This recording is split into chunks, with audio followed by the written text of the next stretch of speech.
Bismillahirrahmanirrahim. Assalamualaikum warahmatullahi wabarakatuh. Alhamdulillahi rabbil alamin.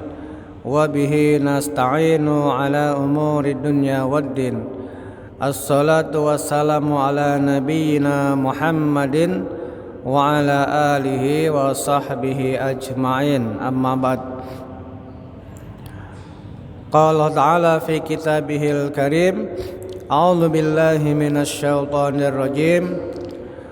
Wa kulu wasrabu hatta yatabayyana lakumul khaytul abyadu minal khaytil aswadi minal fajr summa atimmus siyama ilal lail. Shadaqallahul azim.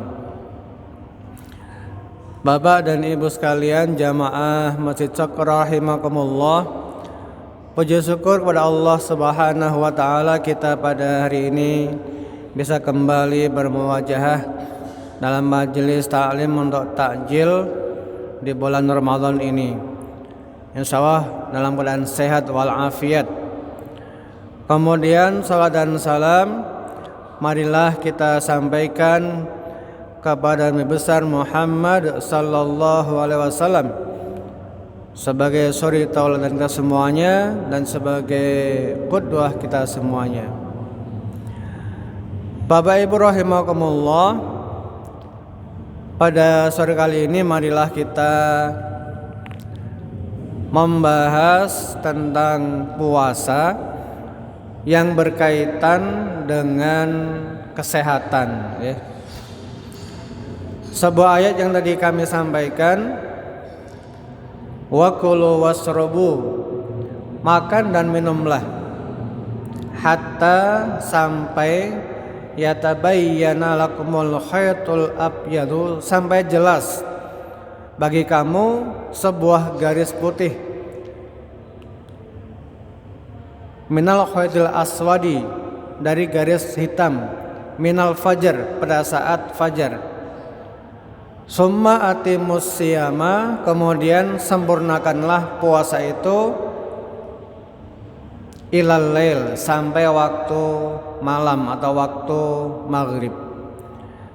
Ini adalah dalil tentang waktu kapan kita berpuasa, makan dan minumlah. Jadi batasnya adalah saat ada garis putih dan hitam. Nah, kalau sekarang kita sudah cukup dengan imsak, ya.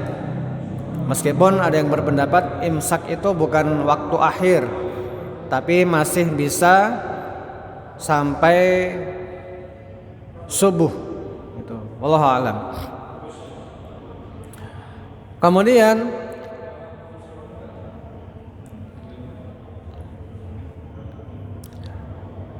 puasa ini sebenarnya sesuatu yang terjadi, ada perubahan dalam tubuh kita. Kalau kita hari-hari biasa, itu tubuh kita mendapatkan suplai makanan. Tapi waktu puasa maka tubuh kita tidak mendapatkan suplai makanan. Nah, ini selanjutnya apa yang terjadi dalam tubuh kita?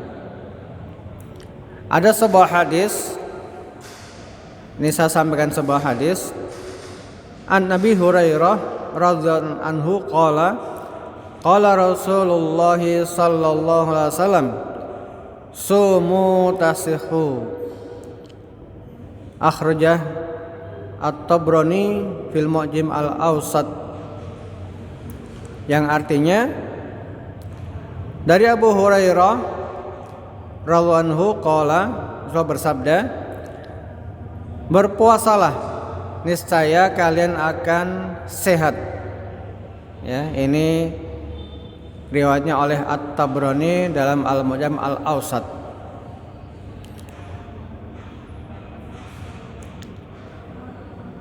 Nah, hadis ini perlu saya sampaikan meskipun sudah sangat populer. Hadis ini merupakan hadis yang termasuk dhaif, ya. Diriwayatkan oleh Abu Hurairah, oleh Abu Nuaim. Ini di tahrij oleh Al-Hafiz Al-Iraqi. Ini hadis yang dhaif. Bahkan dalam As-Saghani ini mengatakan sudah maudhu, berarti sudah derajatnya sudah lebih rendah lagi, hadis yang palsu. Jadi sumu tasihu, berpuasalah kalian akan sehat. Ini hadisnya hadis bukan hadis sahih ternyata, yang derajatnya itu lemah, bahkan ada yang mengatakan palsu. Namun demikian, mari kita tetap menjelaskan tentang puasa ini kaitannya dengan apa yang terjadi di dalam tubuh kita. Bapak Ibu rahimakumullah, kami akan jelaskan tentang proses pencernaan, ya. Jadi biar kita bisa memahami bagaimana mekanisme puasa ini kaitannya dengan pencernaan. Kalau panjenengan makan, itu pertama akan masuk mulut kita. Nah, di mulut ini terjadi dua macam pencernaan, Bapak Ibu. Yang pertama, pencernaan secara mekanis. Makanan itu dipotong-potong oleh gigi, dihaluskan, kita mengunyah. Kemudian selain dikunyah ternyata ada enzim. Enzim ini semacam cairan yang keluar dari kelenjar yang nanti bercampur dengan makanan, sehingga pencernaannya tidak lagi mekanik tapi juga kimiawi. Jadi ada dua pencernaan, mekanik dan kimiawi. Nah, Bapak Ibu perlu ketahui bahwa gigi kita ini sebenarnya alat yang luar biasa. Kita punya, karena kita udah dewasa ya, kita punya gigi itu jumlahnya 32. Kalau masih anak-anak jumlah giginya hanya 20. Kita yang sudah dewasa giginya 32. Mungkin karena sudah kita sepuh, udah tua, tidak lagi 32, mungkin kembali 20 lagi. Bukan karena belum tumbuh, tapi karena sudah pada tanggal giginya. Gigi kita itu ada gigi yang bertugas untuk memotong, namanya gigi seri. Ada gigi yang bertugas untuk merobek, namanya gigi taring. Ada juga gigi yang bertugas untuk mengunyah, namanya gigi geraham. Jadi ada 4 macam. Jadi Allah menciptakan ini sudah sangat luar biasa. Ada yang tugasnya memotong, menggigit, kemudian mengunyah. Ini tugasnya gigi, sehingga kita bisa makan sampai makanannya halus. Kemudian kita punya lidah. Lidah ini adalah saraf yang bisa merasakan rasanya makanan, karena di dalam lidah kita ada bintil-bintil saraf, ya. Jadi bisa merasakan apakah makanan itu rasanya manis, pahit, asam, atau hambar, ya. Ini. Jadi lengkap. Jadi mulut kita ini sudah dilengkapi oleh Allah alat-alat untuk mengunyah makanan dan merasakan. Kalau sudah kita mengunyah-ngunyah makanan, pencernaannya sudah mekanik dan kimiawi, akan masuk ke dalam kerongkongan kita. Di leher kita ini ada 2 saluran, ya. Ada saluran tenggorokan sama kerongkongan. Nah, makanan masuknya dari mulut ke kerongkongan. Ada di belakang tenggorokan. Nah, makanan yang masuk itu tidak mengalami pencernaan, langsung masuk kemana? Ke dalam lambung. Masuk ke dalam lambung.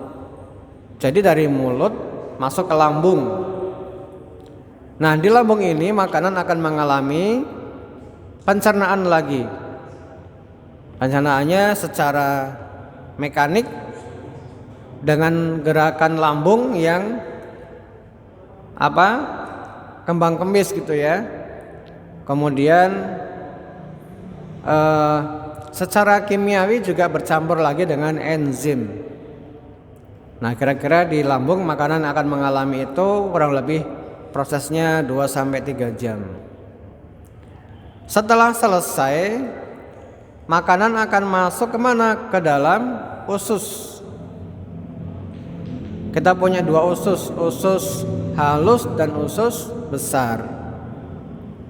Kemudian setelah itu akan diserap di usus halus. Ada duodenum, jejunum, ileum ya. Usus 12 jari, usus tengah dan usus penyerapan. Ini. Setelah itu sisa dari makanan baru masuk ke dalam usus besar. Nah, berkumpul di situ maka akan dikeluarkan oleh anus. Nah, ini perjalanan makanan dari mulut sampai dengan anus. Demikian Bapak Ibu. Ini berlangsung setiap hari kalau kita makan. Nah, kita sekarang puasa. Puasa ini kan tidak makan, tidak minum. Otomatis organ kita akan ada jeda waktu untuk istirahat. Ya. Jadi kita akan mengalami fase di mana tubuh kita tidak ada pemasukan. Nah, bagaimana puasa itu bisa menyehatkan? Nah, mari kita kaji ya. Kalau kita makan, itu makanan akan diproses, semua organ pencernaan bekerja, suplai energi penuh. Bahkan makanan itu karena kita sekarang hidup di zaman modern tidak bisa lepas dari zat aditif, zat yang ditambahkan pada makanan. Ada pewarna, ada pengawet, ada perasa, macam-macam. Nah, zat itu kadangkala bersifat karsinogen. Karsinogen ini bisa memicu penyakit kanker. Sehingga kalau kita makanan itu tidak hati-hati, maka bisa jadi bersifat toksik atau racun. Nih. Nah, kalau kita berpuasa, otomatis kita akan mengurangi pemasukan. Sehingga efek yang pertama, tubuh kita akan mengalami istirahat, terutama jam ketika imsak sampai nanti iftar ya. Kalau di Indonesia ini kurang lebih 12 jam tubuh kita akan mengalami istirahat pencernaannya. Mulut tidak mengunyah, lambung tidak menggiling makanan, kemudian usus pun dia kosong. Ini. Nah, dalam setahun ini kita diberikan waktu pada bulan Ramadan selama kurang lebih 30 hari. Tubuh kita akan mengalami hal ini. Hanya malam hari kita makan ya. Nah, apa yang terjadi pada tubuh kita?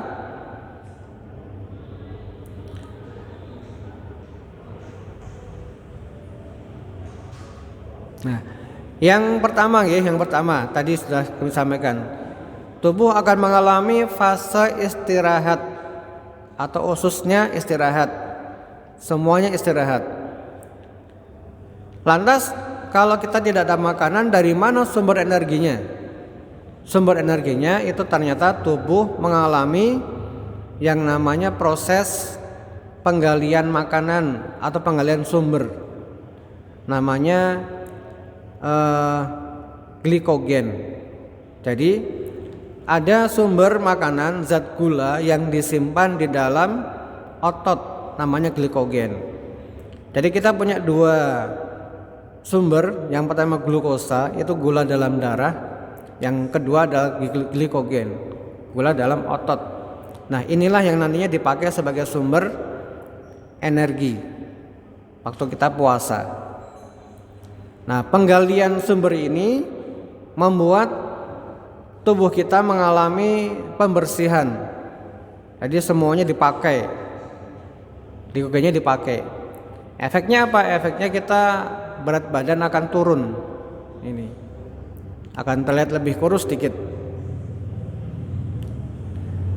Kemudian yang kedua, puasa bisa mengurangi kadar lemak tubuh. Kita punya lemak ini kan kadangkala bisa membahayakan kalau berlebihan. Ada kolesterol jahat yang namanya LDL, ya. Jadi kalau kita sering makan, tidak pernah mengendalikan, maka lemaknya akan semakin bertambah dan bertambah, akhirnya jadi penyakit. Kemudian yang ketiga, proses yang terjadi adalah ada rasa lapar, ya. Karena lambung kosong ini akan memicu rasa lapar. Nah, rasa lapar ini akan memicu sel induk dalam tubuh untuk memproduksi sel darah putih yang baru. Nah, kita tahu sel darah putih ini adalah sel untuk imunitas. Jadi tentara kita akan bertambah. Jadi ada sel darah merah, sel darah putih, ada trombosit atau keping darah. Kalau sel darah merah itu untuk mengambil oksigen, mentransport oksigen. Nah, sel darah putih ini dia untuk sel pertahanannya. Para peneliti menyebutkan bahwa puasa ini berfungsi sebagai pembalik saklar regeneratif. Artinya apa? Artinya menciptakan pembentukan sel darah putih yang baru untuk meningkatkan imunitas atau kekebalan bagi tubuh kita. Kemudian yang keempat, puasa ini juga bermanfaat untuk merestart, memulai kembali sistem kerja tubuh kita. Jadi selama kita tidak berpuasa, kita rutin, ya, makan sarapan jam 7, kemudian makan siang jam 1, makan malam jam 7 malam, terus begitu. Nah, kalau kita puasa ini semuanya terhenti, kebiasaannya berhenti. Tubuh akan merestart lagi sistem yang ada dalam tubuh kita. Pencernaannya akan kembali merestart lagi. Kalau kita berpuasa dengan baik, insya Allah nanti pengaturan ini menjadi pengaturan yang bagus, ya. Artinya begini, kalau kita mengikuti aturan Nabi, yang pertama makan sahur, tasahharu fa inna fis sahuri barokah. Makan sahurlah kalian, karena dalam sahur ada barokah. Kadang kita harus makan sahur, karena itu sebagai modal awal supaya kita tidak lemah. Ada modal awal, kita makan, ya. Nanti akan diubah menjadi energi. Sisa sudah habis, sisanya diambil dari glikogen tadi. Makan sahur. Kalau nggak makan sahur nanti lebih lemas lagi. Makan sahur pun sebaiknya jangan berlebihan dan waktunya diakhirkan. Jangan sampai makan sahur jam 12 malam. Itu namanya makan malam. Diakhirkan. Kemudian berbuka juga disegerakan, jangan diakhirkan. Nah, berbuka ini kita disunahkan dengan sesuatu yang manis. Yang manis ini banyak, ya. Kalau di Arab sana ada kurma, ada rutop atau kurma muda. Nah, Nabi biasanya pakai kurma muda itu. Sesuatu yang manis. Kenapa yang manis? Karena manis ini dia glukosanya tinggi. Pada saat kita berpuasa, kita sangat butuh glukosa. Jangan makan telur waktu kita berbuka, karena telur itu protein. Pembuatan energinya lama, diubah protein ke karbohidratnya lama. Tapi kalau langsung glukosa, langsung diubah menjadi energi. Nah, ini sunnahnya kita pakai.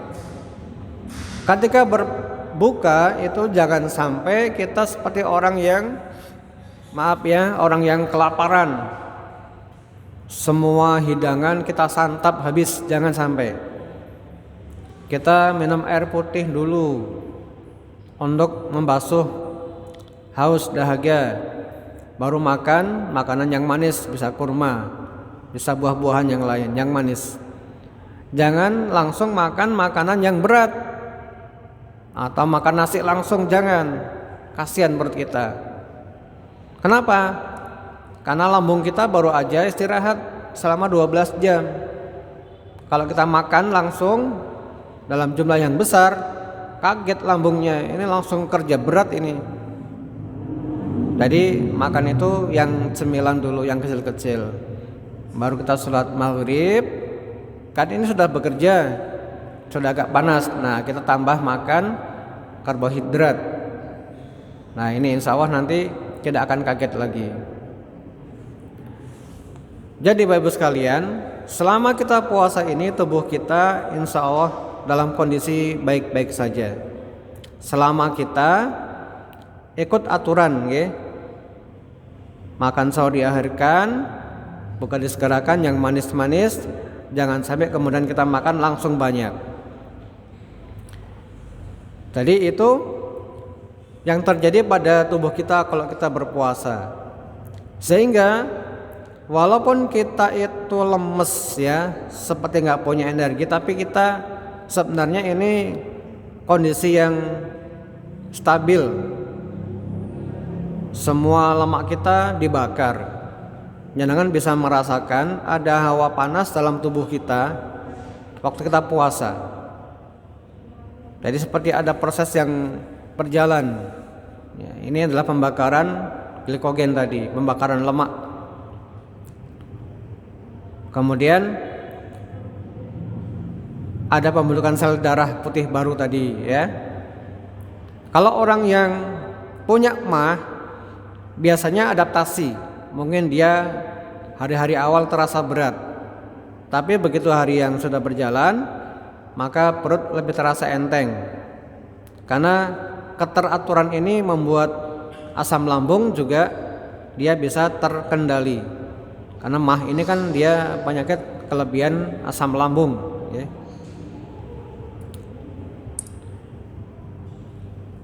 Yang perlu kita atur juga dalam berpuasa ini berkaitan dengan pola makan dan kesehatan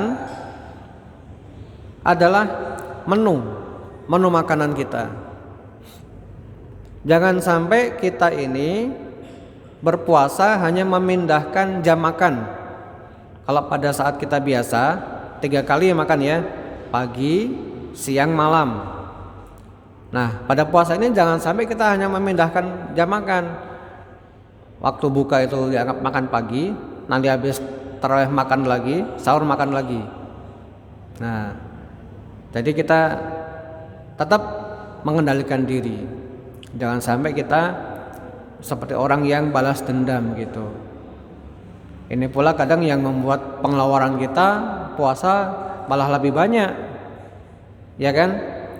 Harus membuat makan makanan yang spesial. Sebenarnya nggak usah terlalu spesial lah, biasa aja. Bahkan waktu sahur pun tanpa nasi pun bisa sebenarnya. Kita bisa makan kurma saja, atau apokat kasih madu, atau apa buah-buahan ngejus bisa, tanpa nasi pun bisa, tidak masalah. Nih, jadi Bapak sekalian, mari kita jalankan puasa ini sesuai dengan sunnah sehingga kita tetap dalam kondisi yang sehat, ya. Nah, ini adalah penjelasan yang saya sampaikan dari sisi sehat secara fisik, ya. Sehingga kalau kita puasa ini dilazimkan pun, entah puasa Senin Kamis, entah puasa yang lainnya, insya Allah tubuh lebih sehat. Kita bisa melihat orang-orang yang luar biasa. Atau contoh yang konkret dari zaman Nabi dulu. Perang Uhud itu terjadi pada saat puasa. Bisa dibayangkan. perang kondisi puasa. Fisiknya luar biasa dan menang. Oke. Dan orang-orang ada yang bekerja berat, jadi kuli dan sebagainya, puasa, ada yang kuat. Ini luar biasa, Allah memberikan kekuatan. Nah, di samping itu, kesehatan yang bisa kita peroleh dari puasa ini selain kesehatan fisik, itu adalah kesehatan mental. Jangan coba bandingkan kondisi puasa sama nggak puasa, lebih tenang mana, lebih damai mana coba. Saya yakin pasti lebih damai waktu puasa. Karena kalau kita puasa ini ada pengendalian emosi. Kita nggak boleh marah, kita nggak boleh berkata-kata kasar, tidak boleh rafas dan sebagainya. Kemudian kita seolah-olah lebih dekat dengan Sang Pencipta, merasakan alhamdulillah kita hidup di Indonesia ya. Artinya suasana puasa ini begitu sangat terasa. Mungkin kalau antum yang pernah di luar negeri mungkin beda, di negara-negara yang bukan mayoritas muslim mungkin beda. Tapi kita bersyukur sekali, puasa ini sangat terasa suasananya. Jadi inilah yang Allah anugerahkan kepada kita. Makanya bulan puasa ini bulan yang dirindukan sebenarnya. Tidak hanya limpahan pahalanya, tapi suasana seperti ini tidak akan terjadi di bulan selain Ramadan. Bapak Ibu rahimakumullah,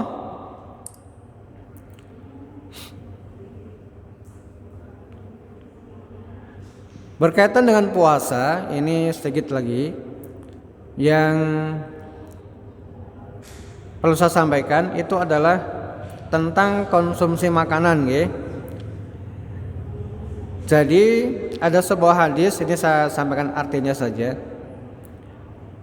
Dari Miqdam bin Ma'di Karib radhiyallahu anhu, ia berkata bahwa Rasulullah bersabda, tidak ada tempat yang lebih jelek daripada memenuhi perut anak Adam. Maka sesungguhnya cukuplah bagi anak Adam itu mengkonsumsi makanan yang bisa menegakkan tulangnya, yang sepertiga untuk makanan, sepertiga untuk minuman, dan sepertiga untuk nafasnya. Ini. Jadi intinya jangan sampai kita makan terlalu kenyang. Masih ada bagian-bagian yang disisakan untuk sebagian udara dan sebagian untuk air, jadi tidak berisi zat padat semuanya. Mungkin panjenengan ada adaptasi ketika puasa ini, entah BAB-nya tidak lancar atau terhenti atau bagaimana. Nah ini kita perlu perbanyak makan sayur dan buah sebenarnya. Oke. Semoga ini bisa menjadi wawasan buat kita semuanya bahwa puasa sebenarnya menyehatkan, karena proses yang terjadi dalam tubuh kita ini mengarah kepada yang baik, bukan sesuatu yang buruk, bukan.